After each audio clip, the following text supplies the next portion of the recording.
protein AC2-nya manusia. Nah, untuk mencapai AC2-nya manusia, si virus ini harus membutuhkan, ini kodarnya si virus juga, spesifikasi si virus, dia minta supaya orang itu berkerumun. Kalau orang ini jauh-jauhan, ya tidak berdekatan, virus nggak bisa loncat, dia nggak punya sayap, gitu ya.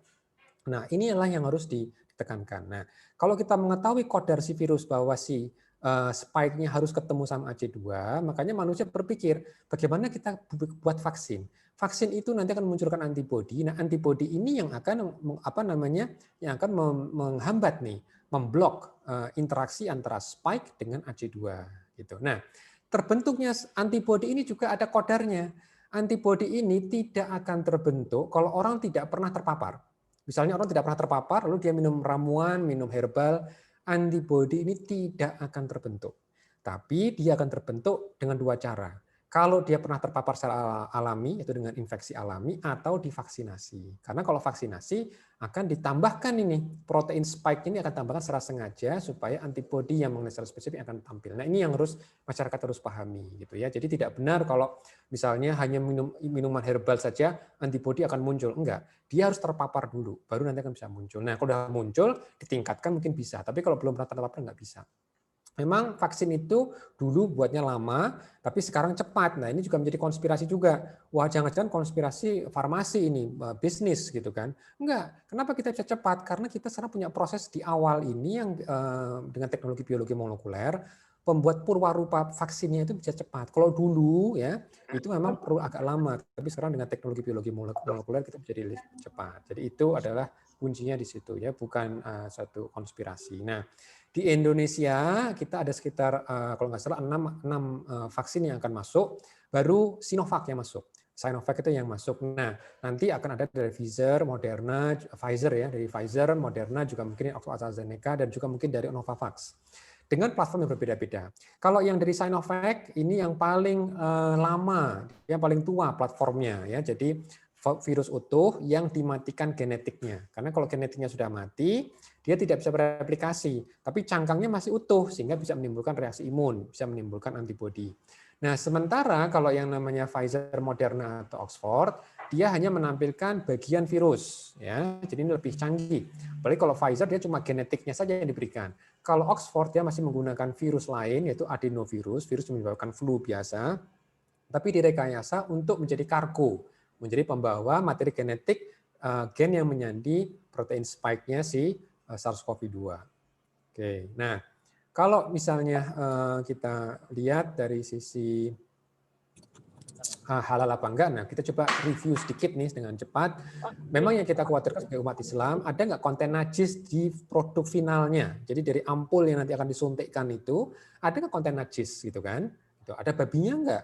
Ada nggak mungkin serpian-serpian katanya nih sel kera atau dari sel bayi yang diaborsi gitu ya? Itu coba kita akan lihat bagaimana sih cara proses membuatnya. Saya akan mulai dari pembuatan Sinovac. Ya, Sinovac itu virus strain-nya ya, modal untuk benihnya itu bukan cuma dari Cina sebetulnya. Sinovac itu mengambil isolat dari berbagai macam negara, dari Spanyol, dari Switzerland, dari Italia dan juga dari UK, dari Inggris. Ini semua dipul jadi satu dan dikembangbiakkan. Ya, nah untuk informasi saja di Indonesia itu identitas virus yang ditemukan di Indonesia itu 99,9% sampai 100% identik dengan virus yang di Cina. Kan kita sudah ada datanya nih, 195 isolat genom Indonesia sudah disekuen, dan dari datanya itu menunjukkan bisa dibilang identik. Jadi tidak ada istilahnya, oh saya mau yang vaksin merah putih karena ini asli Indonesia.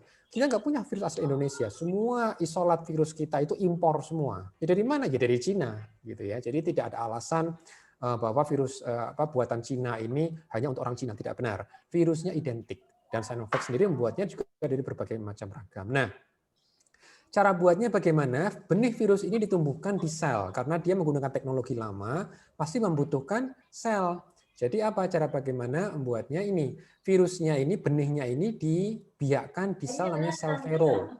Sel vero ini aslinya memang benih awalnya dari sel vero ini berasal dari monyet yang namanya green monkey gitu. Nah, kenapa disebut vero? Karena singkatan dari Verda Reno ya.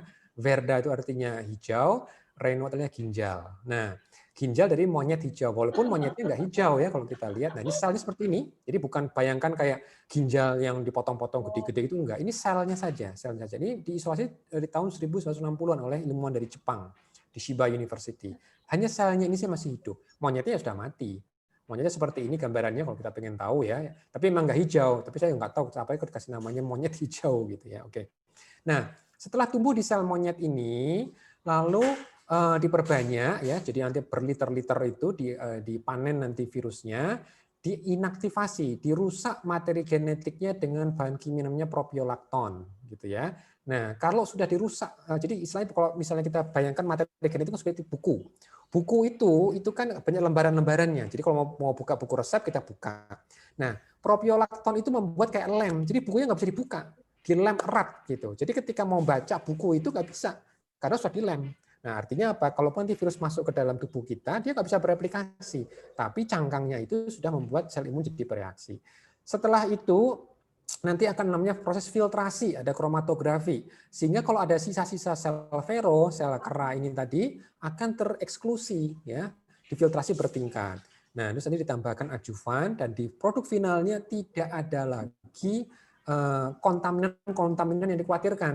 Ya, makanya kalau MUI mengatakan halal dan suci, ya itu maksudnya itu mungkin siapa tahu lebih suci daripada kolah di pesantren misalnya gitu ya. Karena kalau di sini ini formulasinya harus betul-betul ketat sekali, betul-betul bersih gitu ya. Apalagi kalau cuma bau, rasa dan warna, udah pasti itu sangat suci kalau kita menggunakan konsep itu gitu. Jadi kalau konten final dari vaksin ini memang tidak ada lagi barang-barang haram gitu ya. Itu yang dan inilah gambaran isinya ya. Isinya seperti ini, partikel virus yang sudah dimatikan dan sudah dimurnikan gitu ya. Oke. Jadi itu dari sisi pembuatan untuk yang Sinovac. Kalau untuk yang AstraZeneca seperti apa? Ada juga nih adenovirus platform. Nah, kalau ini sedikit lebih canggih, yaitu mereka menggunakan ini rekayasa genetik. Jadi ini adalah apa namanya virus kita ya SARS-CoV-2 itu. Ini yang spike ini yang berbahaya. Ini kan adalah cara masuk ke sel kita. Nah, spike ini dia punya gennya. Jadi gennya spike itu diambil, kita apa namanya copy paste gitu ya, kita copy lalu kita paste kemana? Kita paste ke virus adenovirus. Jadi adenovirus ini yang biasanya ditemukan untuk kasus flu misalnya ya.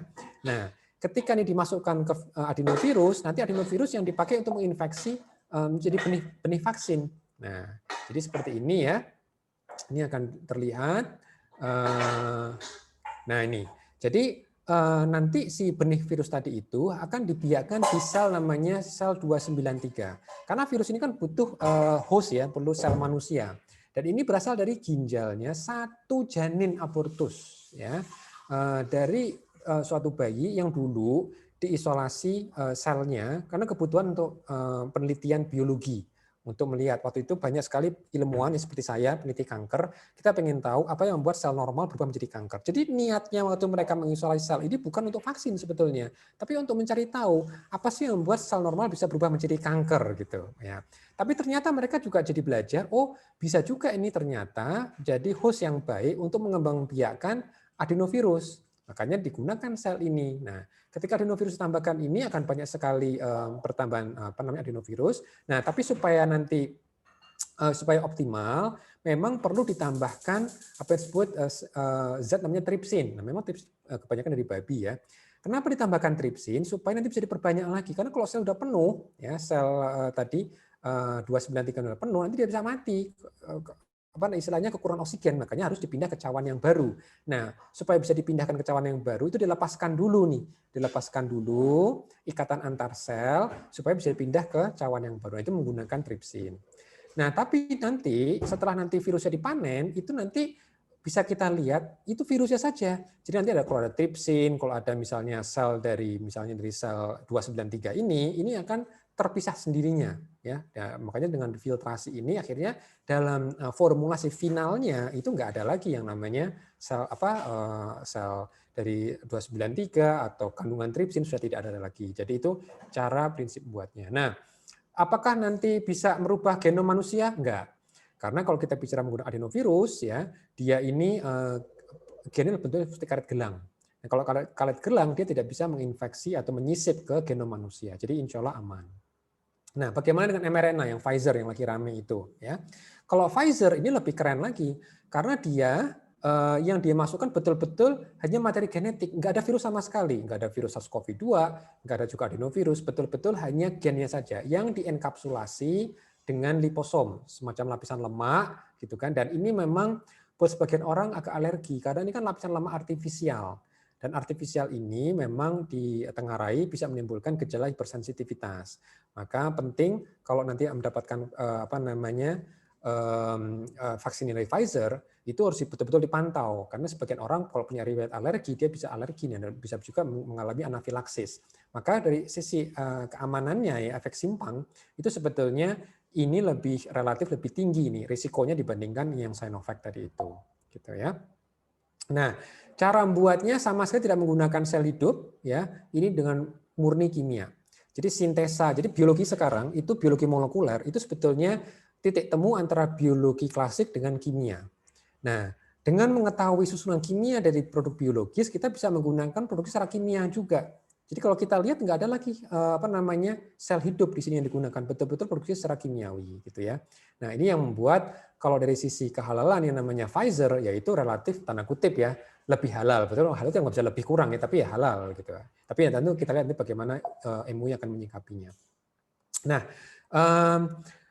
apakah juga akan merubah genom manusia? Enggak, karena nanti kalau misalnya materi genetiknya sudah masuk ke sel, dia itu masuknya ke sitoplasma, bukan ke inti. Inti itu kan adalah di mana DNA kita. Sementara kalau mRNA dia nggak akan masuk ke inti.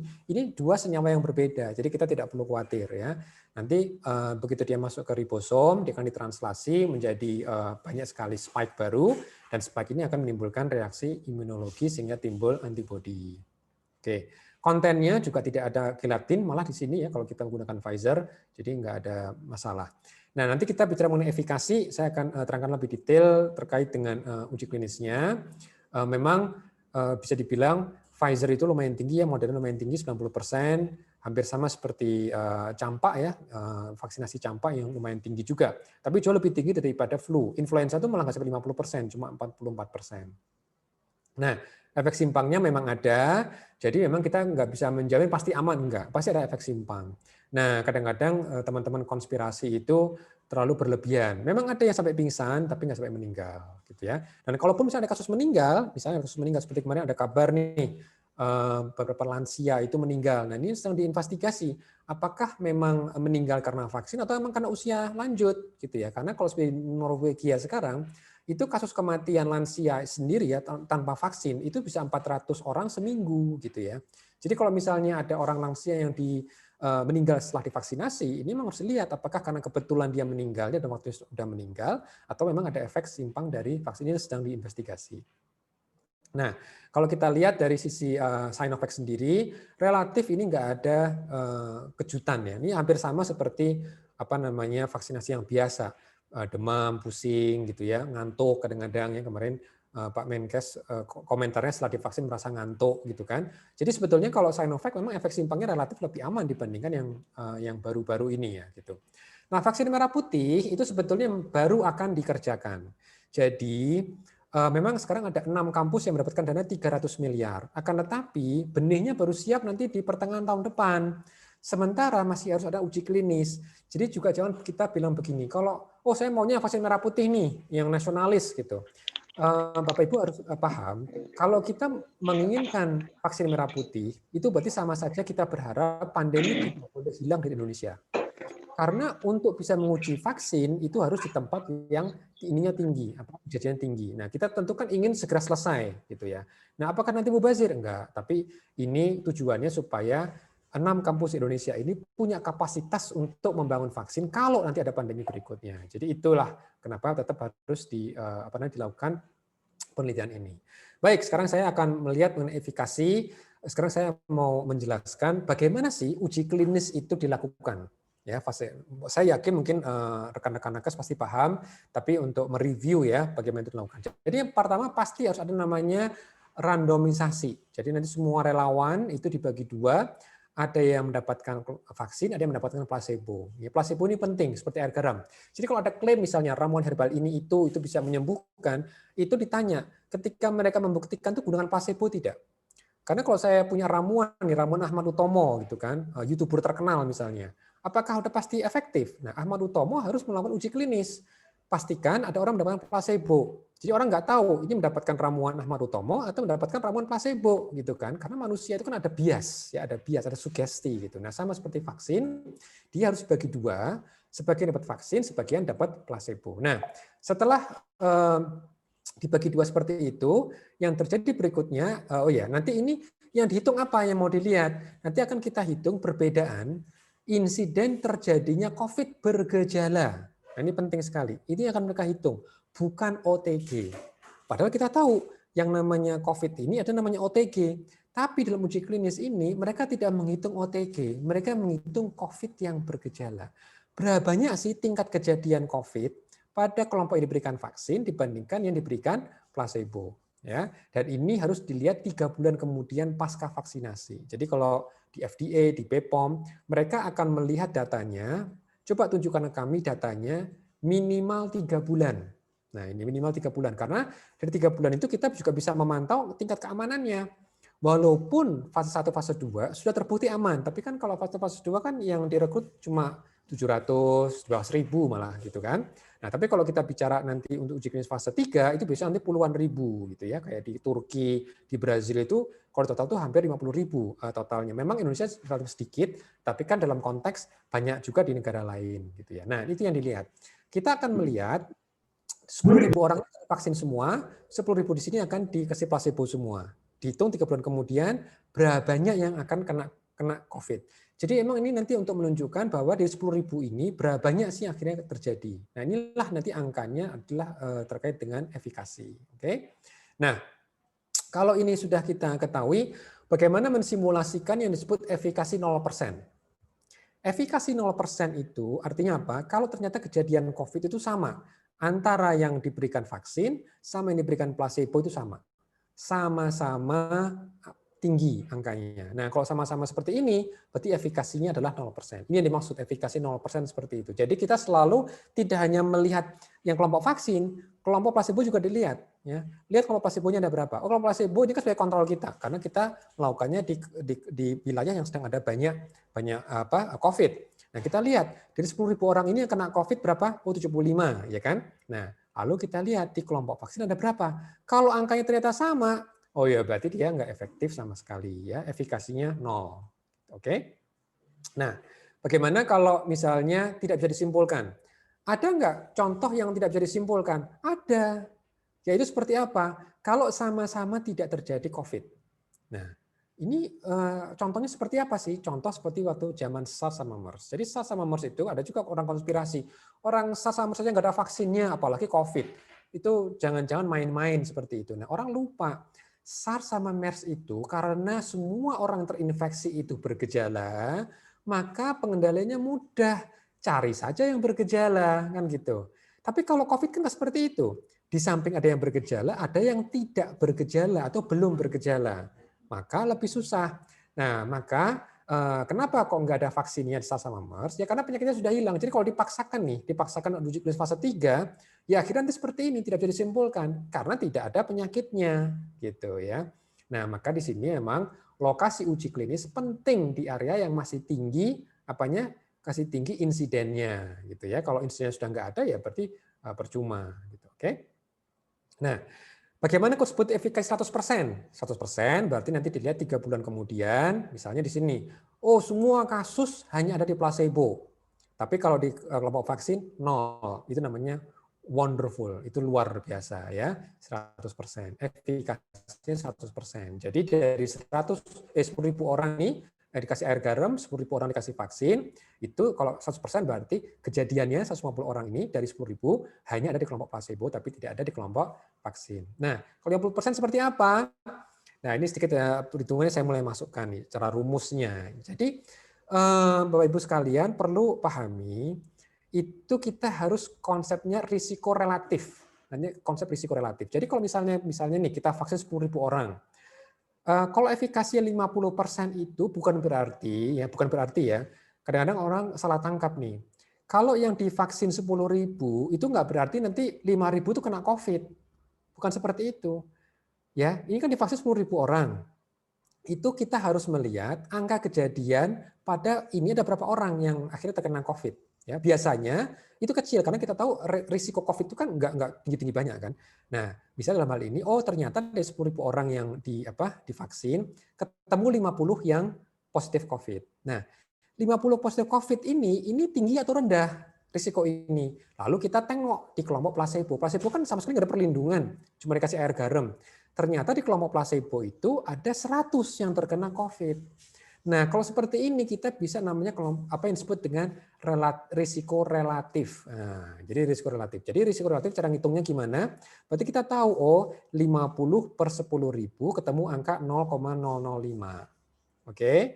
Nah, ini kita bandingkan kalau di 11 ini berapa? Oh, ternyata ada 100 per 10.000 ketemu relatif risikonya 0,01 ya, risiko penyakit di kelompok placebo. Lalu relatif risknya berapa? Berarti risiko pada kelompok vaksin dibagi dengan risiko pada kelompok placebo. Jadi ini harus melihat nih risiko. Karena apa? Karena tergantung populasinya. Kalau kita bicara populasi nakes misalnya ya, maka risiko pada placebo yang uji klinis ini pasti lebih tinggi dibandingkan pada populasi umum. Makanya kita harus tahu uji klinisnya ini populasinya apa? Pada kelompok nakes kah? Pada kelompok lansia kah? Pada kelompok orang umum, orang sehat kah? Gitu. Karena kalau misalnya di orang umum misalnya katakan 100 per 10.000, tapi kalau seandainya ini bukan nakes tapi adalah misalnya orang lansia, bisa jadi angkanya bisa lebih tinggi gitu ya, risiko penyakit. Maka dalam melihat uji klinis itu kita harus bandingkan relatif risikonya antara dua kelompok ini gitu. Nah, kalau sudah ketemu relatif risikonya ini, kita dapat angka efikasi dari mana? Rumusnya 1 dikurangi relatif risk, yaitu 1 dikurangi 0,5 kali 100%, ketemulah angka 50% efikasi. Gitu ya. Ya, jadi ini hitung-hitungannya seperti ini ya, relatif risiko kita bagi lalu ketemu angka ini. Jadi proteksinya artinya apa? Proteksi terhadap gejala COVID 2 kali lipat. Nah, ini diingat, ini artinya 2 kali lipat. Jadi nanti akan saya visualkan supaya lebih mudah, makna 2 kali lipat lebih rendah ini apa nih maksudnya gitu. Kalau efikasi 95%, ini sama seperti ini data asli dari Pfizer ya, 21.000, 3 bulan kemudian angka kejadian COVID pada placebo 172. Nah, angka kejadian pada kelompok vaksin ada 9. Nah, ini menarik kan? Jadi kalau mengatakan 95% efikasi itu bukan berarti ini kan vaksin 21.000. Bukan berarti nanti yang 5% kena COVID. Nah, kalau 5% kena COVID kan berarti ada sekitar berapa ini? Tinggi sekali kan? Ada sekitar 1.000 orang kena COVID gitu. Tapi kenyataannya kan cuma 9 yang kena COVID. Jadi memaknainya itu kita harus lihat rate-nya itu dibandingkan yang placebo. Kalau placebo 112 berarti per 20 ketemu nih angka risiko penyakit, lalu bandingkan risiko di sini adalah 9 per 21.000 ketemu 0,004, lalu dibagi ini ketemu namanya relative risk. Nah, untuk mendapatkan angka efikasi berarti 1 dikurangi relative risk ini ketemu angka 95%. Gitu ya. Maka dalam hal ini karena risikonya sangat rendah, ya hanya sekitar 5%, maka proteksinya 20 kali lipat. Nah, ini apa nih maknanya nih 20 kali lipat gitu ya. Oke, 20 kali lipat nanti kita akan lihat. Nah, ini kalau misalnya efikasinya antara nih 60-35 sama 70%. Kalau BPOM kemarin datanya seperti ini, ya data BPOM seperti ini. Kalau AstraZeneca itu angkanya 30 pada kasus vaksin dan 101 pada kasus placebo. Sekitar berapa? Masing-masing 5.000 orang gitu. Nah, ketemu angka 70%. Sementara kalau yang Sinovac di Bandung bersama Bio Farma dengan Unpad, masing-masing 800 orang dikasih vaksin, 800 orang dikasih placebo, ketemu angka 7 kasus yang 7 COVID pada kelompok vaksin, sementara 18 pada kelompok placebo. Nah, efikasinya berapa? Dengan rumus yang saya singkat, ketemu more or less sekitar 60-an%, ya, hampir 65% kalau kita bulatkan gitu ya. Nah, maknanya ini apa ini maknanya? Nah, maknanya berarti seperti ini. Kalau misalnya kita suka main game, ya mungkin dokter udah nggak suka main game ya, tapi mungkin anak-anak nih, putra-putri suka main game, kan suka ada nih namanya nyawanya ada 5 gitu kan, ada 5 nyawa gitu kan, di sini ada 5 nyawa. Artinya apa? Kita bisa sebelum game over kita harus kehilangan 5 nyawa dulu baru game over. Nah, kalau nggak divaksin itu nyawa cuma 1. Begitu kita kalah, game over langsung kena penyakit. Itulah namanya resikonya itu satu ya. Jadi cuma ada 1 nyawa. Nah, tapi kalau misalnya nih kita ada vaksin yang misalnya efikasinya 65%. Itu artinya kita punya 3 kali lipat proteksi. Berarti kita punya 3 nyawa. Tapi kalau kita gunakan yang Pfizer, kita punya 20 nyawa. Tapi aku Nah, kadang-kadang juga itu tahan. bagaimana menjelaskannya ya. Sebagai individu gitu ya. Nah, jadi kalau misalnya kita gunakan yang ini adalah 3 nyawa itu kan jelek, lebih bagus yang 20 nyawa. Masih mending, karena kalau kita dengan APD sekarang itu kan cuma 1 nyawa. Udah pakai APD lengkap itu baru dihitung 1 nyawa. Nah, kalau kita misalnya divaksin ada tambahan berapa? 3 lapis lagi. 3 lapis APD yang tidak terlihat. Nah, kira-kira seperti itu gitu ya. Jadi masih bagus. Memang ini lebih bagus 20 APD lengkap nih tambahan, tidak terlihat gitu ya. Tapi mungkin kita harus pertimbangkan juga dari si distribusinya karena nggak mudah untuk mendistribusikan vaksin yang ini ya, karena butuh suhu yang tidak semua ada di puskesmas gitu ya. Oke, nah itulah gambarannya. Pada populasi masih bermanfaat tidak? Masih bermanfaat karena begini. Kalau cakupan kita tinggi, makanya ini penting nih. Kalau bisa jangan sampai ada nakes yang menolak vaksin ya. Karena apa? Kalau misalnya tidak divaksinasi, misalnya nih saya nggak tahu kalau di Malang berapa nih, sehari ada berapa orang kena gejala COVID yang harus masuk rumah sakit yang antri gitu kan. Kalau misalnya ada 1.000 orang per hari, kita tahu rata-rata 1.000 orang bergejala COVID setiap hari datang. Kalau misalnya divaksinasi dan cakupannya tinggi, itu kalau vaksin yang paling rendah aja, efikasi 60%, ini bisa menurunkan yang tadinya 1.000 menjadi 500. Nah ini kita harus lihat, kira-kira ngaruh nggak? Nah, silakan direnungkan masing-masing. Memang kesannya kan rendah kan, cuma 50%. Tapi kalau cakupan ini tinggi, dia bisa menurunkan orang yang bergejala sehingga 500 orang. Nah memang kalau kita bicara menggunakan efikasi tinggi, ini makin jauh berkurang. Tapi angka 500 saja dari 1.000 itu sudah banyak. Karena apa? Karena orang yang butuh perawatan sampai masuk ruang isolasi itu kan nggak cuma 2 jam, 3 jam selesai. Mereka mungkin harus menginap. Padahal besoknya masih ada lagi gerombolan lagi. Datang lagi 20 orang, 30 orang. Nah, kalau misalnya 20 orang kita turunkan separuhnya saja, jadi 10 orang, itu kan sudah meringankan beban fasilitas kesehatan. Jadi ini yang kita lihat, jangan melihat dari individu kita maunya yang tinggi, tapi kita juga harus lihat beban dari fasilitas kesehatan kita.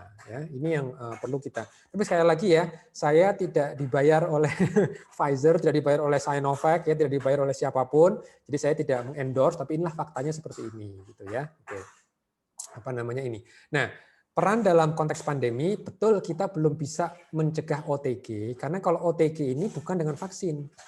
Kasus baru itu tidak diselesaikan dengan vaksin. Kasus baru itu dihentikan dengan 3T dan 5M. Itu kalau kita mau menghentikan. Tapi untuk mengurangi orang yang bergejala, kita bisa mengurangi hingga sepertiganya. Ya. Jadi ini kita harus paham konteksnya. Karena apa? Inilah tadi lapisan tadi itu yang namanya untuk mengurangi kasus baru dengan testing dan tracing yang cepat. Saya nggak tahu di Malang berapa cepat nih PCR, karena Pak Menkes sudah paham yang namanya tes PCR itu harus cepat, maksimal 2 kali 24 jam. Kenapa? Karena kita perlu kontak telusur.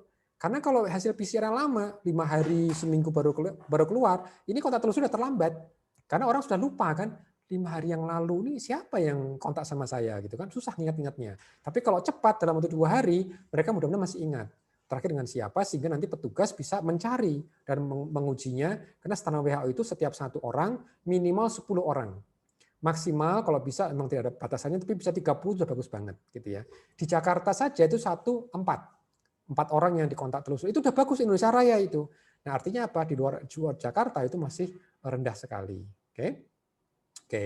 Nah, jadi kalau dibilang Indonesia itu masih lebih rendah ya bersama dengan AZ, dan populasinya juga memang tidak sebanyak yang tempat lain dan risikonya juga berbeda ya. Kalau di Bandung memang populasi yang dimasukkan itu adalah orang-orang yang risikonya relatif rendah, makanya bedanya tidak terlalu tinggi. Tapi kalau mereka fokus ke risiko tinggi seperti nakes misalnya, ya itu mungkin mestinya bisa lebih kelihatan perbedaan efikasinya. Gitu ya. Jadi ini memang ada masalah dari sisi tantangan dari desain. Gitu, oke? Nah, secara formal kalau mau mengatakan juga lebih rendah, sebetulnya gini, Sinovac siapa tahu bisa tinggi, tapi kita buktikannya gimana? Harus head to head, ya, harus Sinovac lawan Pfizer. bukan Sinovac lawan placebo atau Pfizer lawan placebo. Nah, jadi ini harusnya seperti itu. Tapi kenyataannya ya ini nggak urgen. Tapi kalau orang ngotot nih, ini lebih bagus, belum tentu juga. Harus betul-betul kalau mau ya head to head. Lalu kenapa kok bisa berbeda nih di Brazil? Tadinya 78% sampai 60%. Sebetulnya tergantung parameter yang mau diukur. Jadi yang disebut 50% itu kalau semua diukur, yang gejala ringan pun diukur, maka kesannya vaksin ini tidak begitu bagus, hanya proteksinya 2 kali. Jadi cuma 2 nyawa yang dia bisa lindungi, risiko untuk bisa kena COVID. Tapi kalau yang diukur adalah yang perlu perawatan, gejala yang perlu perawatan, nah ini efikasinya menjadi 78% atau hampir dalam hal ini sekitar 5 kali lipat. Ya, jadi ini yang data di Brazil menggunakan nakes gitu ya. Jadi kalau misalnya mau kita ekstrapolasi, seandainya nanti yang di Bandung itu juga menggunakan nakes, harusnya juga hampir sama, sekitar 5 kali lipat proteksi. Jadi 5 nyawa, 5 lapis nyawa yang kita bisa tambahkan di samping APD yang selama ini Bapak Ibu sudah lakukan di keseharian. Nah, jadi makanya efikasi juga bukan segalanya. Karena pada ujungnya kan kita menggunakan pandemi, dan di situ kita ketahui yang namanya logistik untuk distribusi Pfizer misalnya juga nggak gampang, dia perlu kulkasnya sangat khusus, tapi juga yang masalahnya kepercayaan, ya kepercayaan juga penting. Karena apa? Ini juga jadi sedikit ironis ya, karena ternyata lumayan banyak nih justru nakes kita yang nggak mau gitu ya, mereka takut sekali ini dengan ada sosok vaksinator gitu ya. Nah ini makanya kalau saya lihat banyak memang alasan, tapi saya duga faktor terpentingnya ini kepercayaan pada pemerintah. Nah, ini sayang sebetulnya ya, kenapa seperti itu? Ini harus dicari tahu. Nah ini kenapa juga vaksin generasi pertama tidak atau belum terbukti menghentikan penularan. Jadi kan baru menghentikan atau mengurangi gejala gitu ya. Karena ini kita ketahui kan ada 2 rongga nafas nih, di atas sama di bawah. Nah, yang menjadi masalah adalah ini. Kalau kita lihat vaksin itu kan kebanyakan dia intramuskular ya. Ini 90 derajat ya, tegak siku gitu ya kalau nyuntiknya gitu. Kemudian juga rame nih. Itu nyuntiknya betul nggak nih, miring atau tegak lurus gitu. Tapi entahlah, saya juga bukan dokter, saya nggak tahu mestinya bagaimana. Tapi kalau yang namanya injeksi intramuskular di otot, itu antibodi yang timbul itu biasanya IgG, Bapak Ibu sekalian. IgG itu sirkulasinya biasanya di darah dan untuk melindungi organ vital seperti paru. Makanya proteksi dari gejala, karena gejalanya kan yang terlihat kan biasa nafas gitu kan secara klinis gitu. Maka biasa tapi nggak banyak di rongga nafas atas. Makanya kalau kita lihat virus ini kan dia menyerangnya di atas kan, atas dan bawah. Nah, makanya kalau infeksi alami dia juga timbul nih antibodi di atas, nggak cuma yang di bawah tapi juga di atas. Nah, di atas namanya IgA yang disekresi. Sementara kalau vaksin alami dia biasanya jarang timbul IgA, timbulnya apa? IgG gitu. Nah, itulah pentingnya tetap harus 3M. Ya, di samping tentu karena vaksin harus bertahap gitu ya, tapi karena di sini ada masalah biologi, vaksinasi itu tidak didesain untuk saat ini ya, untuk mencegah penularan. Nah, mungkin nanti ada generasi kedua di mana vaksinnya itu bukan disuntikkan tapi dihirup gitu, inhalasi.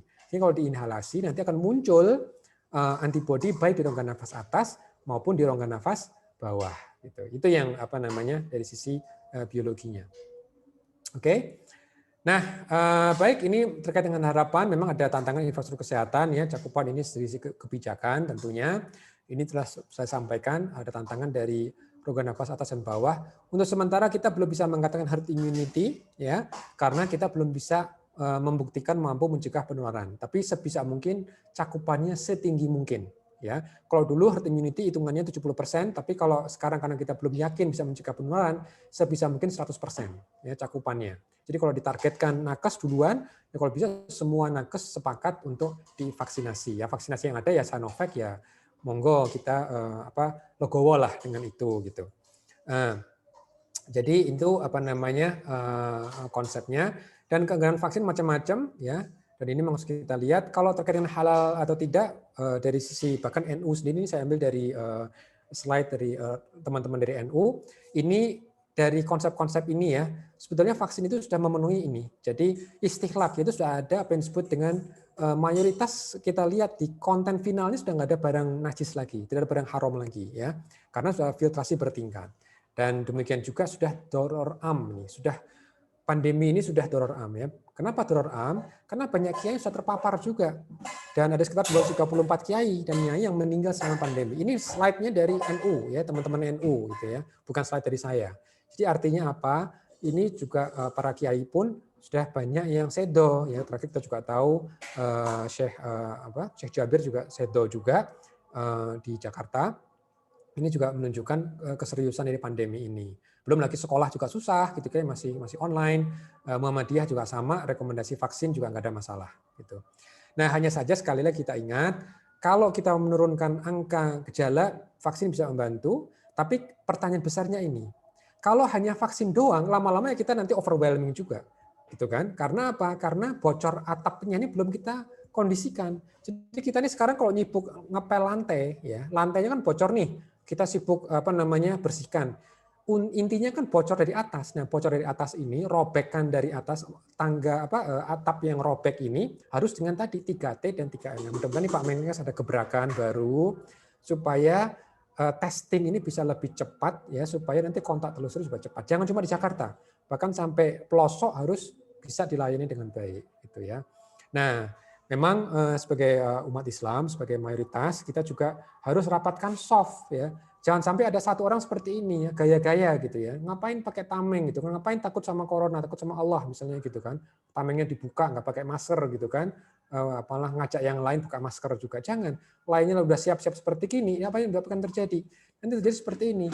Virus dari titik lemah. Nah, kalau titik lemah ini akhirnya terbongkar, kita semua bermasalah sehingga apa? Nggak selesai-selesai pandeminya. Ya, naudzubillah min dzalik. Baik, itu adalah gambaran saya. Mohon maaf ini agak lama ternyata. Ya mudah-mudahan nggak bosan. Saya Dokter Mika kok diem aja gitu ya, saya tidak dihentikan gitu ya. Tapi monggo kalau misalnya nanti ada pertanyaan, kita bisa coba, mudah-mudahan nggak semua pertanyaan saya jawab ya, tapi yang mudah-mudahan bisa mencerahkan insya Allah. Monggo, Dok. Ya, terima kasih Pak Ahmad, sangat mencerahkan sekali. Ya, terutama tadi saya betul-betul bisa nggak itu setelah melihatnya masalah game itu ya Pak ya. Tiga apa punya 3 nyawa. Jadi kalau kita nggak divaksin, kita hanya punya 1 nyawa. Kalau divaksin berarti kita punya berapa nyawa. Yeah. Ini sudah sangat banyak sekali yang masuk pertanyaan ke kolom chat Pak Ahmad. Jadi mungkin saya simpulkan sedikit bahwa sebenarnya efikasi itu bukan segala-galanya ya. Jadi sebenarnya kalau kemudian dikatakan standar WHO itu di atas 50%, sedikit aja di atas itu sebenarnya sudah cukup membantu dalam rangka untuk membantu untuk supaya tidak sampai vaskes itu lumpuh ya, seperti saat ini yang kemudian semua overload kan. Jadi sebenarnya angka kejadian penyakit kasus moderate atau severe yang sedang atau berat itu berkurang ya dengan adanya vaksin ini, sehingga sebenarnya dengan efikasi berapapun itu sudah sangat membantu sekali untuk pengendalian wabah, meskipun itu bukan untuk menghentikan penularan ya, karena memang untuk penelitiannya itu tidak meneliti untuk kasus-kasus OTG sehingga tidak bisa disimpulkan untuk menghentikan penularan. Baik, ini saya akan sampaikan beberapa pertanyaan dari para peserta ya. Jadi ini Pak Ahmad ada yang menanyakan tentang masalah plasma convalescence. Itu apakah sama seperti vaksin statusnya? Ya, nah ini penting ini. Jadi pertama pasti beda. Kalau plasma convalescence itu untuk mengobati, artinya apa? Orang sudah sakit dibantu dengan antibodi dari luar, ya kan? Nah kalau vaksin itu orang yang belum pernah sakit, ya kan? Dan dia akan memicu antibodi secara sendiri, dari tubuhnya sendiri, setelah dipancing dengan vaksin, gitu. Itu perbedaannya ya. Jadi dari sisi subjeknya sudah beda. Jadi kalau plasma konvalensi itu lebih ke arah orang sudah sakit dan diharapkan supaya bisa sembuh lebih cepat. Cuma mungkin satu hal Dr. Mika terkait dengan plasma konvalensi, dan saya juga perlu sampaikan juga, di banyak grup WA itu banyak permintaan untuk donasi plasma. Seharusnya donasi itu kalau menurut saya jangan masing-masing. Saat ini Balitbangkes sedang uji klinis. Apakah betul ada perbedaan orang dengan terapi plasma lebih bagus tingkat kesembuhannya, penurunan mortalitas dibandingkan terapi standar? Ya, Karena apa? Karena kita tahu sekarang sudah ada 3 uji klinis randomisasi, tidak ada bedanya. 3 uji klinis, tidak ada bedanya antara terapi plasma dan terapi standar. Itu satu. Kecuali, dan ada juga nih laporan dari UK, apa yang disebut dengan recovery trial, itu lebih banyak lagi, 10.000 orang dirandomisasi antara plasma dengan terapi standar. Tidak lihat bedanya. Nah itu ya berarti yang udah keempat. Yang kelima, ada yang kelima yang menarik, baru juga dari Argentina. Ini yang menarik. Ternyata mungkin ada bedanya kalau yang disasar itu adalah orang lansia. Pertama, jadi orangnya harus lansia, penerimanya. Yang kedua, gejalanya gejala ringan. Jadi ketika ada orang lansia menampakkan gejala COVID, ya, tapi ringan ya, ringan, dan maksimal 3 hari setelah gejala timbul, segera di plasma. Apa yang mereka lihat? Bisa menurunkan risiko perburukan. Nah, jadi ini menunjukkan apa? Kalau kita bicara terapi itu, jangan gebiah-uyah. Ya, karena COVID itu macam-macam spektrumnya. Ada OTG, ada gejala ringan, gejala sedang, sampai gejala berat. Gitu. Masalah dari overclaim itu mereka gebiah-uyah, pokoknya nih obat COVID. Gitu kan. Nah, kita banyak lihat itu di masyarakat. Padahal kita harus tahu nih pada apa. Nah, konvalensi plasma juga itu. Nampaknya memang tidak buat semua orang. Efikasinya nampaknya mungkin untuk orang lansia itu pun yang awalnya masih ringan. Tapi kalau dia sudah berat, misalnya 5 hari pasca gejala, dari data uji klinis yang sebelumnya, tidak ada bedanya pemberian plasma. Ya itu mungkin Dok, mungkin tambahan dari saya. Terima kasih Pak Ahmad. Berikutnya tentang jika orang itu sudah minum vitamin, probiotik atau minum booster, apakah tetap beresiko ketika dia tidak divaksin? Ya, jadi gini, kalau kita tuh sudah punya vaksin alami. Vaksin alami kita itu 3M atau malah 5M. Itulah vaksin alami kita. Ya. Karena apa? Karena kodar si virus tadi itu kan membutuhkan interaksi erat. Ya kan? Nah, cuma memang kalau kita suka probiotik, suka makan yogurt, suka jahe, suka herbal, nggak apa-apa, nggak ada masalah, minum aja. Itu nggak ada masalah. Apalagi ada juga Ustadz Adi Hidayat kan punya akar India gitu ya. Kalau doyan pahit, ya kan biasanya kalau dari herbal kan pahit biasanya. Temulawak, sambiloto boleh itu dikonsep diminum kalau emang doyan gitu kan. Tapi jangan meninggalkan 3M. Yang tidak boleh itu orang minum probiotik, orang minum segalanya, tapi nggak 3M gitu kan. Nah itu masalah buat saya gitu kan.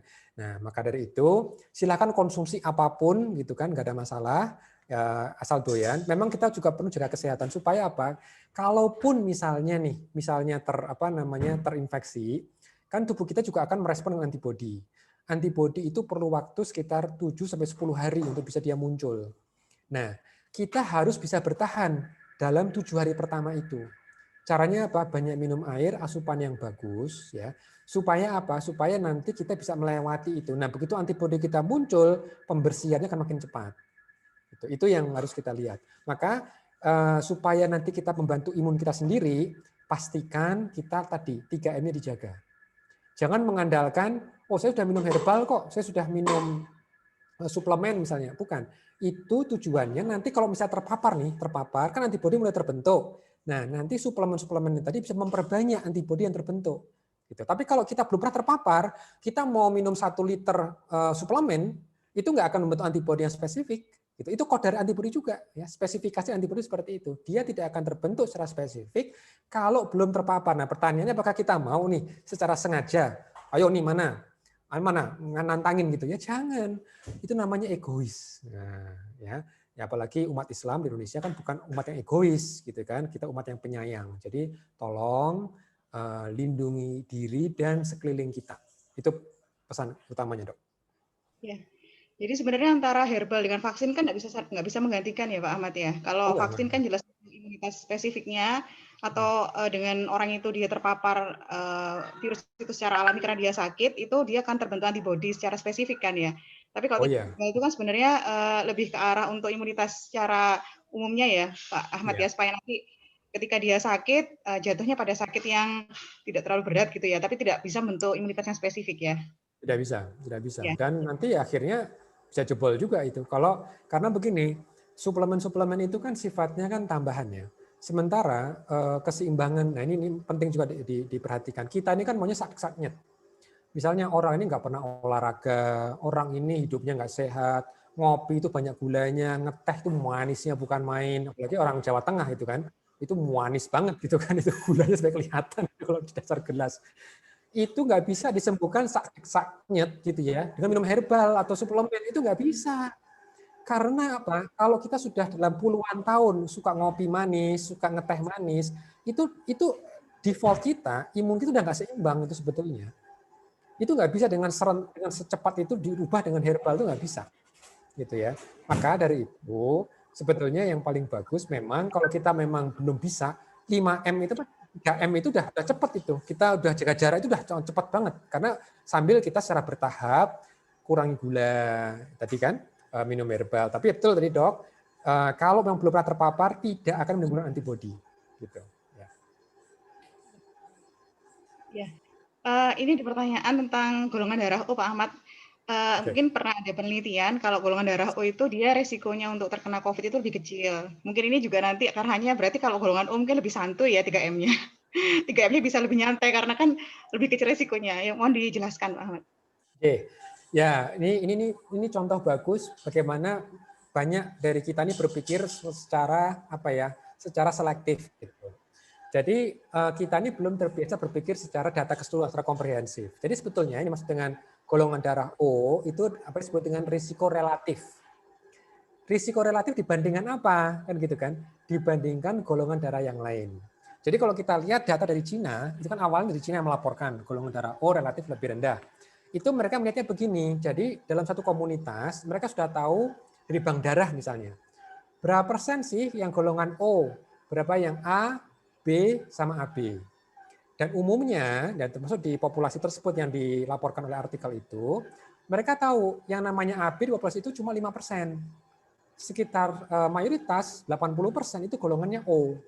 Gitu. Jadi 80% sama berapa tadi 5% yang AB. Gitu. Nah, ketika mereka cek pasien yang masuk rumah sakit, kan mereka bagi-bagi lagi. Ada usia muda sama usia tua, kan gitu kan. Nah, kalau cuma dilihat dari usia ini langsung jelas banget. Usia lansia itu udah dominan dibandingkan yang usia muda. Tapi mereka lihat lagi sesama lansia misalnya, sama lansia. Nah, lansia yang kelompoknya O ya, ternyata proporsinya itu lebih sedikit dibandingkan yang proporsi yang lansia yang AB gitu. Jadi kalau misalnya nih lansia di komunitas itu 80% yang O, lansia di komunitas yang AB 5%, tapi begitu mereka melihat di bangsal, ternyata yang AB itu tinggi. Dari 5% naik menjadi 10% atau 15% gitu. Jadi tadi 2 sampai 3 kali lipat. Jadi risikonya itu juga nggak jauh banget gitu, relatif lebih tinggi gitu ya. Jadi itu. Jadi makanya pesan ini penting. Karena apa? Yang O tetap kena. Yang O bukan berarti yang O itu jadi bebas santai, enggak. Dibandingkan sama yang AB itu relatif berapa kali lipat? 2 sampai 3 kali lipat. Gitu. Jadi nggak tinggi-tinggi banget gitu ya. Artinya risikonya relatif lebih rendah lah gitu, tapi nggak rendah sekali gitu. Ya itu Dok yang perlu dipahami. Jadi intinya sebenarnya golongan darah apapun ya harus dengan 3M ya Pak Ahmad ya, karena kan memang virus kan karena dari penyebarannya dari orang ke orang gitu ya. Jadi memang itu harus dilakukan walaupun golongan darah apapun itu untuk tertular. Ini ada pertanyaan tentang nanti tentang program vaksin itu kan memang kriteria ekskludnya kan kalau orang yang sudah pernah terinfeksi. Bagaimana kalau sementara untuk screening kan kita nggak melakukan screening antibody karena memang hanya sekedar anamnese, hanya sekedar ditanya-tanya gitu pasiennya. Gimana kalau kemudian itu yang kita suntik itu OTG? Apakah ada efek sampingnya ketika vaksin Sinovac itu disuntikan ke orang yang dia itu mengandung virus? Ya, harusnya nggak ada masalah. Ya, harusnya nggak ada masalah. Memang saat ini kita utamakan itu yang apa namanya, yang belum pernah sakit gitu. Jadi kalau OTG kan dia nggak pernah sakit, ya kan? Nggak apa, diberikan aja nggak masalah. Memang ada orang yang khawatir ADE gitu ya. Dan sebagian di grup WA itu kan disampaikan tuh, oh nanti harus cek dulu antibodi segala macam gitu. Sampai sejauh ini tidak ada bukti apapun bahwa ADE itu timbul. Ya. Kenapa? Karena kalau ADE itu nanti timbul, harusnya dari uji Pfizer itu langsung kelihatan. Loh, kenapa kalau uji Pfizer kelihatan? Karena kalau uji Pfizer itu sama sekali dia nggak mengeksklusi orang yang pernah terbentuk antibodi.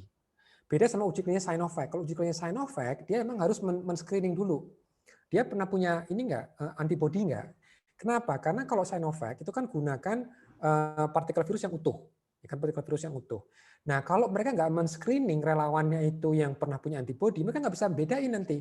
Ini antibody yang muncul ini karena paparan sebelumnya atau karena vaksin, gitu. Nah, tapi kalau yang Pfizer atau yang Moderna atau AstraZeneca, karena mereka mentargetkan yang spike, ya kan? Artinya bisa bedain nanti ini terjadinya itu karena vaksin atau karena alami, gitu. Nah, dari sini kita bisa lihat dari kasus kejadian COVID, kalau betul ADE terjadi, harusnya kejadian COVID lebih banyak pada kasus yang divaksinasi. Harusnya seperti itu. Tapi kita tidak melihat itu. Itu satu. Yang kedua, kalaupun terjadi ADE, harusnya terlihat dari hewan coba. Karena apa? Kasus SARS yang dulu itu memang terlihat ada ADE ketika mereka cek pada hewan coba. Tapi SARS bukan COVID. Nah, jadi kita nggak bisa ekstrapolasi data SARS dengan data COVID. Karena kita juga tahu di SARS nggak ada OTG, di kita ada OTG. Gitu. Nah, itu yang membuat kita juga jangan berlebihan. Ya, jangan berlebihan. Jangan khawatir, ini pemerintah kan juga sudah, ini saya juga sekali lagi, saya bukan jubir pemerintah ya, saya nggak dibayar oleh pemerintah untuk cerita. Saya kadang-kadang repot ini kesannya aku paham jadi jubirnya siapa-siapa, saya tuh nggak dibayar. Gitu. Mereka sudah sepakat ini tugas pemerintah. KIPI itu fungsi mereka. Dan KIPI kan kita juga tahu dari balita itu juga Kemenkes juga punya mesin pemantau KIPI, BPOM apalagi. Mereka sudah tupoksi mereka itu untuk memantau. Makanya kemarin juga BPOM itu minta pengajian itu, minta tausiah. Pak Ahmad, nih mohon kami dibekali nih. Ini kerjaan besar sekali nih memantau jutaan orang yang divaksinasi. Mudah-mudahan nggak ada KIPI ya Pak Ahmad. Saya bilang antum sekalian ini luar biasa. Ini mudah-mudahan hitung amal jariah, ngitungi orang-orang yang bisa kena KIPI gitu ya. Itu pasti akan dipantau oleh teman-teman BPOM juga. Kalau misalnya ada adik, mesti harus ketahuan sekarang ya. Itu nggak akan bisa ditutupi karena nutupi sekarang itu susah, bohong itu susah zaman sekarang gitu. Gitu dok. Jadi insya Allah aman gitu, nggak ada masalah. Tapi kalau memang sudah tahu pernah sakit, ya tolong berikan kesempatan bagi yang belum pernah sakit, itu aja. Oh ya, jadi mungkin ini ya, mungkin dengan adanya vaksin yang disuntik pada OTG bisa sebagai booster ya Pak Ahmad ya. Jadi kayak iya, sebagai booster, kita sebagai booster, iya betul. Iya. Ya kemarin kayak Pak Anies kan, Anies Baswedan kan juga positif tuh, dia divaksin juga kan, nggak masalah gitu. Ya. Ya, tentang ADE juga ada yang menanyakan lagi, apakah ADE itu bisa terjadi pada vaksin yang efikasinya di bawah 50%. Sekalian juga tentang masalah kalau ditemukan vaksin tapi di bawahnya 50%, apakah ada konsekuensinya? Nah, saya tertarik juga Pak Ahmad, karena kan yang di Brasil itu kalau nggak salah kan dari awalnya itu merilis 78%, kemudian turun jadi 50%. Ini jangan-jangan yang Sinovac di Indonesia juga dari 65 jadi 40 gitu ya. Kira-kira gimana? Iya. Ya betul bisa jadi. Apalagi ya kan dalam statistik namanya confidence interval ya, ada interval keyakinan gitu kan. Ini 65% ini persis 65% atau 65% ini antara 30 sampai 90 misalnya begitu kan. Dan itulah tantangan ketika size-nya emang kecil. Indonesia kan size-nya kecil, cuma 800 per grup gitu ya. Tapi oke lah, kan kita harus melihat juga data dari tempat lain, mau sama-sama Sinovac dari pengembang yang sama, ya kan? Gitu. Nah, kita anggap pahitnya aja dok. Misalnya nih 30% efikasi, memang akhirnya nanti penurunannya makin kecil lagi, ya penurunan lebih kecil lagi. Tapi kalau saya lihat sih angka itu kan nanti sebetulnya ya intinya itu yang akan kita lihat. Setelah vaksin ini cakupannya meluas, kita bisa melihat ada dampaknya apa tidak. Jadi dampak itu memang nggak bisa dilihat besok. Jadi kalau divaksin sekarang, itu dampaknya mungkin baru lihat bisa jadi bulan depan atau mungkin 2 bulan lagi. Ya, makanya di sini juga semakin banyak nih relawan yang mau divaksin, bukan relawan sih, tapi keridoan bagi para nakes yang segera mau divaksinasi semakin cepat itu kita akan lihat. Kalau dulu nakes yang kena ada berapa orang, nanti kita bisa lihat bulan depan trennya itu terlihat menurun apa enggak gitu ya. Jadi kalau menurut saya sih angka efikasi ini jangan sebagai angka yang patokan lah gitu. Nah, apakah ADE masih bisa terjadi? Nah, ini saya lagi ya, kalau kita lihat dari mekanisme ADE, itu kan salah satunya adalah ketika si virus ini bisa masuk ke dalam sel makrofag, kan gitu kan. Dan SARS-CoV-1 itu memang dia bisa. dia bisa masuk makrofag dan dia bisa bereplikasi. Sementara kalau COVID, dia nggak bisa masuk. Dia bisa masuk, tapi nggak bisa bereplikasi. Nah ini keunikan dari COVID juga seperti itu. Virusnya itu memang nggak sama persis, gitu. Sehingga bagaimana bisa terjadi ADE kalau dia nggak bisa efektif merusak itu makrofag ini, gitu. Jadi kalau saya lihat, walaupun ini efikasinya rendah, gitu ya, itu pun juga mungkin dampaknya bukan ke ADE sebetulnya, tapi nyusahin apa ya? Ya ini udah beli mahal-mahal, kok dampak pengurangannya nggak terasa. Nah mungkin di situ masalahnya. Tapi bukan karena ADE-nya. Tapi sekali lagi, kalaupun nanti ada ADE, kita akan tahu nanti. Tapi kan sekali lagi kan KIPI kan pasti dipantau juga. Agak aneh sih kalau uji klinis yang lain-lainnya tidak menemukan ada ADE, tapi kok kita jadi ADE. Nah mungkin harus diinvestigasi. Jangan-jangan memang ada komorbid yang lain yang bisa menimbulkan itu. Kalau misalnya nanti di bawahnya 50%, apa itu juga bisa disuntikkan Pak Ahmad? Kalau seandainya katakanlah kan ini kan masih data interim ya. Kalau kita lihat di negara-negara semuanya kan Sinovac kan belum final kan, masih interim aja kan. Kalau misal nanti ternyata di bawah 50% setelah kita berjalan ini, kemudian apakah itu programnya akan dihentikan atau bagaimana kira-kira? Ya, biasanya alasan penghentian yang utama itu adalah dari sisi keamanan. Kalau nanti terbukti ternyata ada kasus meninggal nih Pak, satu aja meninggal dan terbukti karena vaksin, karena ADE apalagi gitu kan, pasti di stop. Itu BPOM sudah keluarkan pernyataan kemarin, kalau misalnya ada masalah akan dihentikan. Jadi ukurannya bukan efikasinya dok, tapi sisi keamanannya. Nah efikasi itu dampaknya kemubaziran nanti. Misalnya, ini saya nggak tahu nih, ini pemerintah ini sudah bayar belum sih? Nah, ini susah ya. Makanya untung saya bukan jubir pemerintah gitu kan. Jadi saya usah ngomong seenaknya aja. Ya kalau misalnya ini mubazir, mending duit belum dibayar. Kalau misalnya kan baru komitmen belum dibayar, ya udah duitnya nggak usah dikomitmenkan gitu kan. Mending duitnya untuk beli PCR, mending untuk training kontak telusur, mencari relawan tracer, kita arahkan uangnya ke sana gitu ya. Tapi kalau misalnya nih udah beli, udah pesen, udah dibayar lagi gitu. Nah itu saya serahkan ke BPK, saya serahkan ke DPR, monggo bagaimana itu menyikapi. Karena apa ini udah di gudang gitu kan, udah dibayar pula gitu. Ya saya nggak tahu kalau itu jawaban politis sih soalnya. Ya kalau WHO sendiri kalau nggak salah efikasi minimal 50% ya Pak Ahmad ya, kalau secara standar WHO. Kalau WHO kan 50% memang 50% ya itu apa namanya nanti. Nah itu kan sekali lagi WHO kan merekomendasikan. Tapi kalau misalnya ada negara yang tetap mau menyuntikkan walaupun katakan 20% efektif misalnya gitu ya, ya itu terserah otoritas negara gitu kan. WHO nggak bisa ngapa-ngapain juga gitu kan. Cuma kan nanti kita harus dihitung uang untuk membeli vaksin yang cuma 20%, mana yang lebih bagus uang yang sama digunakan untuk 3T, untuk 5M, untuk edukasi masyarakat, penguatan Vaskes gitu kan, pembinaan dan penguatan nakes. Nah, itu yang harus dipikirkan. Nah, makanya kalau ada yang pernah mengatakan kan, ngapain beli banyak-banyak, kenapa nggak beli dikit-dikit dulu, baru dicek kan gitu kan, yang mengatakan itu. Nah, pemerintah kan bilangnya, nanti takut nggak kebagian. Nah, makanya saya selalu mengatakan, ini adalah keputusan politik. Ya, keputusan politik, konsekuensinya juga konsekuensi politik. Gitu. Ya nanti kita lihat aja nanti dia seperti apa. Iya. Iya menarik. Tapi nggak usah dilanjutkan ya Pak Ahmad, kan jawaban politik nanti ya. Kalau ya. Ini pertanyaan tentang ini ngapunten Pak Ahmad, ada waktunya sampai jam berapa nggih? Sekarang sudah 12:30, kan ada webinar lagi kalau nggak salah. Jam 1 ya, boleh Pak Ahmad? Berapa jam lagi boleh lah, berapa jam lagi boleh. Saya minimal bisa istirahat dulu sebelum persiapan ke berikutnya. Iya, ini sudah beberapa soalnya. Ini tentang masalah orang yang dengan komorbid. Apakah kalau divaksin itu nanti proteksinya sama kalau orang itu ada komorbid atau dengan tidak komorbid?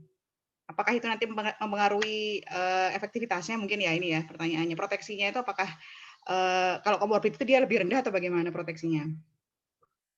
Ya, kalau komorbid memang sebetulnya tergantung dari data Sinovac sendiri ya. Kalau sekarang ada data Sinovac gitu. Detail itu mungkin BPOM dok yang lebih tahu, juknisnya mungkin juga dari penyakit dalam. Biar mereka saja yang mengeluarkan datanya. Setahu saya sih, kalau Sinovac tidak banyak melibatkan komorbid ya, lansia itu juga nggak banyak. Tapi mereka juga punya tambahan kohort baru sih. Saya nggak tahu apakah dari tambahan kohort baru itu ada data tambahan gitu. Ya itu nanti itu udah praktis, saya kurang tahu dok bagaimana itu nanti. Mohon maaf. Ya. Ya, terima kasih. Ini ada curhat sedikit Pak Ahmad, di Malang sendiri kan memang sudah kelihatan seperti tidak ada COVID ya. Semuanya sudah ramai di tempat-tempat wisata, di tempat-tempat keramaian pun juga sudah seperti tidak ada COVID. Ini ada pertanyaan, apakah jika yang divaksin itu lebih sedikit, nanti akan berpengaruh terhadap penanganan COVID di Malang? Kalau yang tadi itu sudah santai, warganya sudah santai, tapi juga nggak mau divaksin gitu kan. Terus apa yang terjadi nanti berikutnya? Ya, makanya di sini kan ada target population yang mungkin bisa dipastikan. Ini Malang ini harus kompak nih nakesnya nih. Ya, nakes itu kan nggak cuma dokter ya, itu sampai perawat, bidan, bahkan sampai tenaga admin, tenaga lab, itu kan semua divaksin. Minimal proteksi tenaga nakesnya dulu. Ya. Nah, urusan yang mengenai orang-orang luar itu Satgas harusnya yang bekerja. Apakah mereka akan memberikan edukasi, pendekatan yang empatik supaya ayo masyarakat karena tadi masyarakat itu kan juga berkontribusi angka positif kalau mereka berkerumun, ya kan? Makanya dari sisi itu ya nanti 3T, 3M-nya itu yang harus berjalan. Tapi kalau untuk nakes yang bisa dilakukan, mumpung nih prioritas adalah nakes itu 100% di cover gitu ya. Jadi kalau misalnya masih ada yang ragu, ya coba tolong dipersuasi lah gitu. Kan untuk kepentingan nakes juga lumayan toh dapat 3 nyawa gitu kan daripada cuma 1 nyawa, nggak ada perlindungan kecuali APD gitu ya. Kan nggak jelek-jelek amat gitu. Tapi kalau urusan masyarakat, ya itu harusnya nanti Satgas yang lebih berkepentingan. Karena kan nanti edukasi langsung ke lapangan, bagaimana supaya masyarakat bisa taat prokes, dan juga nanti itu kalau misalnya ada yang khawatir mata pencahariannya kurang, yaitu nanti dikonsolidasi, bantuan sosial juga harus jalan, gitu kan, ketahanan masyarakat lokalitas juga harus dibangun juga, itu dok. Ya. Tapi kalau nakes sendiri memang sekarang ini kalau yang dulu waktu awal kita daftar itu sudah terdaftar sebagai penerima vaksin pertama ya, tapi ternyata sekarang ketika sudah bulan Januari ini ketika kita daftar ulang kita nggak terdata Pak. Jadi ya ini memang mungkin karena sistem informasinya itu harus yang diupdate mungkin ya. Jadi kita yang sudah terdaftar awalnya itu ternyata juga sekarang nggak terdaftar. Jadi akhirnya kita yang harus meregistrasi ulang lagi karena kan setelah kita sadar bahwa itu adalah sebagai bentuk ikhtiar kita untuk mengendalikan wabah, tapi ternyata memang secara sistem informasi itu kok sekarang itu banyak nakes-nakes yang nggak terdaftar, padahal dia nggak punya komorbid. Ya, ada pertanyaan lagi tentang kalau kemudian ada orang yang usianya 59 tahun, berarti termasuk kriteria yang nggak divaksin Sinovac ya. Ini bagaimana kondisinya untuk saat ini? Apakah kemudian cari vaksin sendiri atau disingitno atau disembunyikan di rumah atau bagaimana Pak? Untuk yang di atas 59 tahun. Ya, tadi disembunyikan di rumah, dok. Jadi artinya memang pastikan sekeliling beliau, karena memang ada risiko namanya klaster keluarga gitu ya. Klaster keluarga itu di mana para lansia-lansia ini itu ketularannya bukan kontak erat, tapi dari anggota keluarga yang keluar masuk rumah gitu. Jadi ya ini harus bentuk kerjasama juga dari para keluarga sekalian. Kalau di rumahnya ada lansia, nyuwun tulung lebih hati-hatilah gitu karena juga vaksinnya belum tersedia ya. Kalau nunggu yang lainnya yang Pfizer, AstraZeneca atau yang Moderna itu masih lama. Itu masih mungkin kuartal 2 sih ya. Saya juga nggak tahu bisa lebih cepat apa enggak karena kan berebut ini. Supply itu kan berebut. Banyak negara yang pengen juga gitu. Jadi emang kita prihatin ya kita harus ngajak nih yang lain-lainnya mbok yao gitu ya. Tempat-tempat wisata itu juga bisa dikurangi lah, apalagi kalau terbatas ya vaskesnya. Itu dok. Iya. Untuk yang pertanyaan berikutnya tentang autoimun. Kalau ada orang yang dia sakit autoimun, apakah ada efek sampingnya kalau itu dia divaksin? Kan memang Ini kalau menarik ya. Ya, screening-nya kan Ya, tidak ada pemeriksaan secara objektif ya Pak Ahmad ya. Jadi memang akhirnya berdasarkan pengakuan. Padahal kalau pengakuan kan banyak orang yang menyadari kalau dirinya sakit ya. iya betul juga sih, betul juga. Ya makanya kalau ya susah kalau dia nggak menyadari ya kalau dia sakit ya. Yang pasti kalau dia menyadari sakit, ya mungkin kayaknya ada panduan juga sih itu kalau nggak salah, saya takut salah nih. Mungkin sekali lagi kembalikan ke panduannya. Karena dulu dia pernah mengatakan gini, biasanya autoimun itu udah pasti nggak boleh kalau vaksinnya itu yang dilemahkan, versi yang dilemahkan. Karena kalau dilemahkan, itu kan virusnya masih bisa berkembang biak. Ya. Tapi kalau ini kan kita bicara bukan yang dilemahkan, ini kan kita bicara yang dimatikan malah. Jadi virus ini nggak bakal ngapa-ngapain. Jadi bukunya itu sudah ditutup, sudah dilem rapat gitu. Jadi nggak bisa dibuka lagi gitu. Jadi nggak bakal bisa bertambah. Tapi sekali lagi, saya kurang tahu juga ya. Tapi kembalikan ke juknisnya aja, ke juknis BPOM. Jadi kalau autoimun memang tidak boleh yang dilemahkan, inactivated nggak boleh ya untuk yang dilemahkan yang nggak boleh. Kalau di inaktivasi atau yang dimatikan, mestinya kalau menurut saya harusnya nggak apa-apa. Malah boleh ya. Itu secara logika sainsnya ya. Oh, kalau yang jenis Pfizer atau Moderna yang pakai mRNA boleh ya Pak Ahmad ya? Kalau untuk autoimun. Oh iya, nggak ada masalah. Karena kan itu cuma bagian virus, dia cuma materi genetik. Dia nggak akan berkembang biak jadi vaksin kan. Karena kalau untuk nggak berkembang biak menjadi virus, karena virus itu kan perlu banyak sekitar 30 gen kalau nggak salah. Nah ini cuma satu gen, jadi satu gen kan dia kekurangan assemble gitu dok. Jadi kalau misalnya mobil kan perlu ada ban, perlu ada cangkangnya, perlu ada setirnya. Ini yang kita masukkan cuma setirnya doang gitu. Jadi kalau cuma setir nggak bisa buat virus yang utuh, nggak bisa mobil yang utuh lah gitu. Gambarannya. Jadi nggak ada masalah harusnya. Tapi sekali lagi, coba cek di ini deh di juknisnya Nun Sewu apa namanya BPOM. Saya bukan dokter soalnya, jadi saya nggak bisa ngasih fatwa tentang itu. Tentang vaksin ya, kalau orang itu sudah pernah terinfeksi, kemudian dia sembuh, berapa lama jaraknya untuk vaksin yang aman setelah dia sembuh? Apakah ada teorinya Pak Ahmad? Oh, kalau dia udah pernah sembuh, ya sebetulnya dia nggak perlu vaksin sebenarnya, gitu kan. Kalau misalnya mau divaksin ya tunggu giliran lah. Kalau misalnya prioritas sudah dapat semua, ya sudah, berarti nanti dia boleh. Antrian aja dok, masalah antrian aja. Dan kalau misalnya masih banyak yang belum pernah sakit, ya dahulukan. Ya kita sebenarnya legowo sih sebetulnya. Karena kalau udah pernah sakit, itu kan antibodinya minimal dipantau itu masih bisa 4-6 bulan itu setelah sakit ya, setelah sembuh itu. Jadi masih cukup lama. Jadi nanti kalau semua ada kebagian, ya mau nambah booster bolehlah gitu kan gitu. Tapi ya dahulukan yang lain. Kita Tutwuri Handayani dulu aja gitu yang apa namanya yang lain-lainnya dulu. Jadi ini masalah prioritas ya sebenarnya kalaupun dia sudah pernah terinfeksi sebenarnya juga nggak ada ruginya juga kalau divaksin bahkan bisa jadi booster. Cuman karena untuk saat ini dosis yang sampai ke Indonesia itu hanya sekitar 3 juta sementara yang divaksin itu harus 100% tadi ya kata Pak Ahmad. Jadi memang harus ada prioritas di kelompok-kelompok risiko seperti nakes, orang-orang yang kerja di sektor publik mungkin seperti itu ya Pak Ahmad ya. Nah ini mungkin yang penutup ya Pak dan ini juga sebagai nakes yang kita itu sekarang sudah selama 10 bulan ini kita sudah berjuang untuk menangani wabah ini.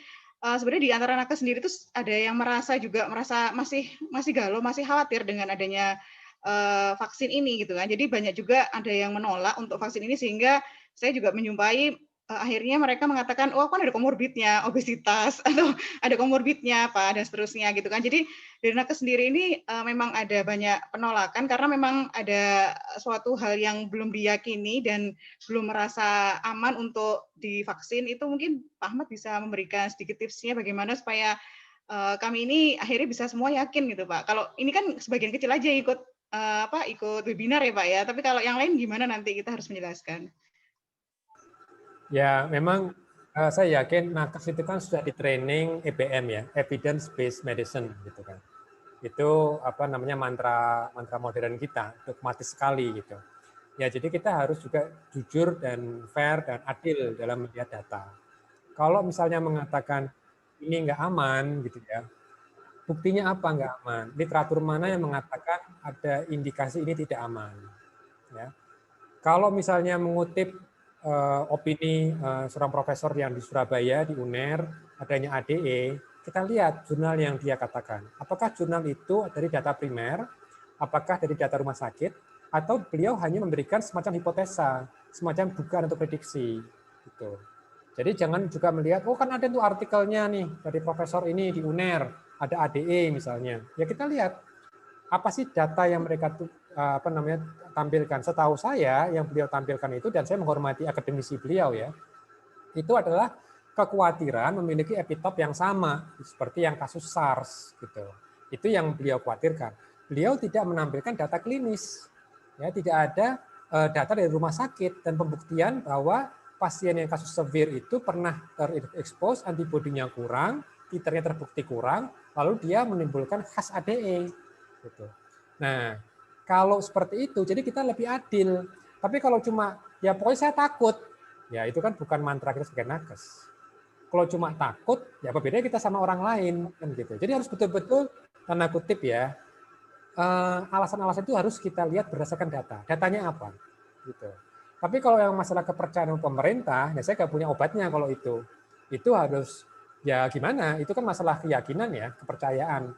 Cuma saya juga paham. Artinya begini, saya dengan pemerintah juga mungkin ada banyak hal yang saya nggak setuju. Contohnya kayak rapid test antibody. Di bulan Maret kita sudah mewanti-wanti, rapid test antibody itu bukan cara atau instrumen untuk memutus rantai penularan. Itu harus pakai PCR. Perkara PCR itu lama, PCR itu mahal, ya harus cari solusinya. Gitu. Nah itu saya juga punya hal-hal yang saya tidak setuju dengan pemerintah. Tapi saya nggak mengatakan semua yang pemerintah katakan itu semua salah. Nggak boleh seperti itu, gitu ya. Jadi kebencian kita atau ketidaksukaan kita sesuatu itu jangan membuat kita jadi gebiah uyah kan gitu kan. Gitu. Jadi itu mungkin kuncinya dok.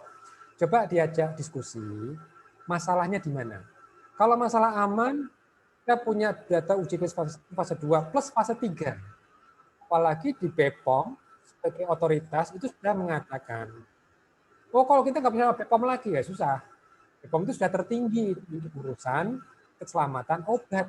Nggak mungkin BPOM itu, karena begini ya, BPOM itu kan dia juga punya kepentingan, yaitu sudah diakui oleh lembaga internasional.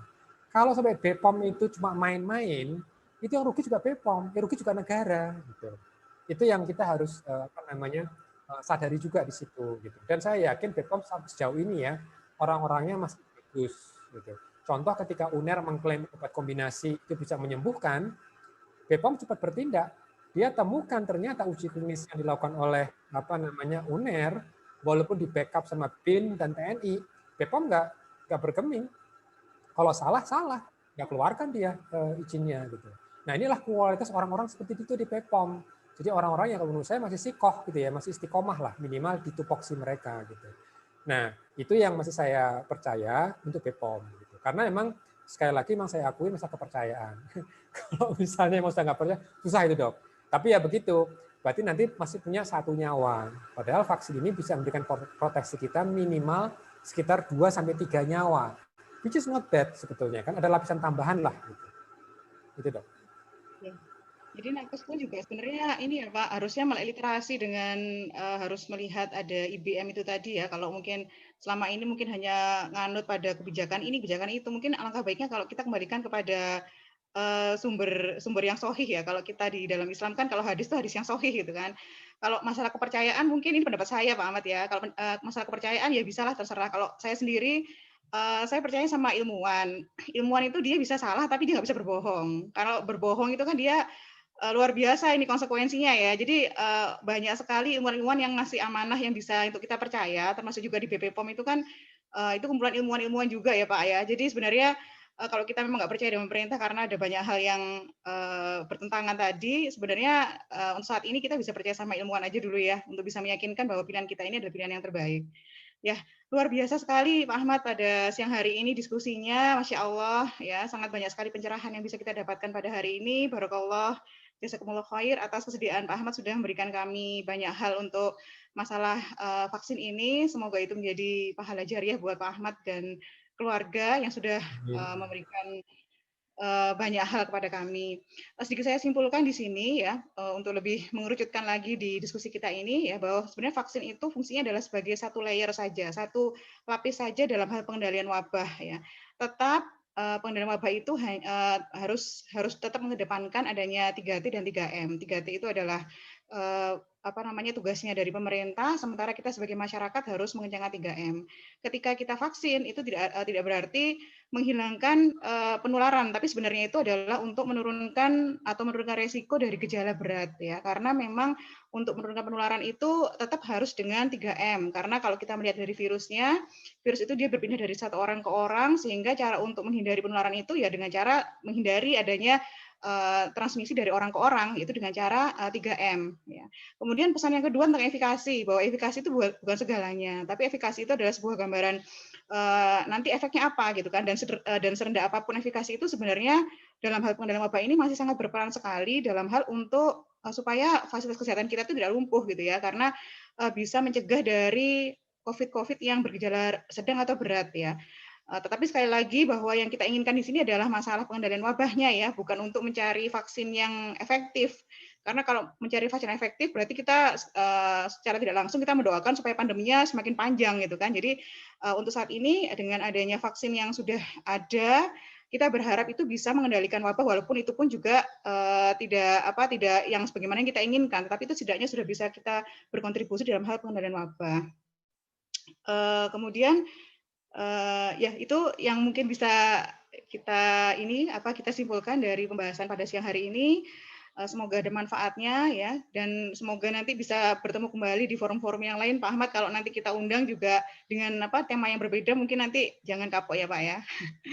Ya, Ya, terima kasih sekali. Saya sebagai moderator, saya mohon maaf jika ada kekurangan selama memandu acara. Saya kembalikan lagi kepada Mbak Anita sebagai MC. Ihdinas siratal mustaqim. Wassalamualaikum warahmatullahi wabarakatuh. Waalaikumsalam. Wabarakatuh. Terima kasih Dr. Mika, terima kasih Pak Ahmad. Pak Ahmad, ini ada sedikit dari kami. Terima kasih atas waktu yang diberikan kepada kami. Ada sertifikat dari kami dan dengan mengucapkan alhamdulillahirrabbilalamin, tiba saatnya kita di penghujung acara. Terima kasih atas perhatiannya dan kerjasamanya hadirin semua. Pak Ahmad, kami mewakili Puskesmas Polowijen memohon maaf apabila ada kesalahan ataupun kekurangan. Semoga ilmu yang kita dapat pada saat ini menjadi manfaat dan terlebih bermanfaat untuk Bapak dan keluarga. Mungkin kalau harta semakin lama semakin habis, guys. Namun tidak begitu dengan ilmu. Insya Allah ilmu akan menjadi amal jariah Bapak dan keluarga. Dengan mengucapkan alhamdulillahirrabbilalamin, webinar hari ini kami tutup dan wabillahi taufiq wal hidayah. Assalamualaikum warahmatullahi wabarakatuh. Bapak terima kasih, ilmunya sangat-sangat bermanfaat untuk kami. Semoga Bapak selalu sehat, keluarga selalu sehat, dan semoga dilimpahkan ilmu yang semakin bermanfaat untuk banyak orang. Amin. Terima kasih. Saya izin pamit undur diri. Terima kasih Pak. Monggo. Assalamualaikum warahmatullahi wabarakatuh. Waalaikumsalam warahmatullahi wabarakatuh. Untuk hadirin semuanya yang sudah hadir pada hari ini, terima kasih atas waktunya, terima kasih atas partisipasinya. Kembali lagi saya dan Dr. Mika mewakili Puskesmas Polowijen mengucapkan terima kasih dan mohon maaf apabila ada kesalahan dalam kegiatan kita hari ini. Wabillahi taufiq wal hidayah. Assalamualaikum warahmatullahi wabarakatuh. Waalaikumsalam warahmatullahi wabarakatuh. Terima kasih semuanya.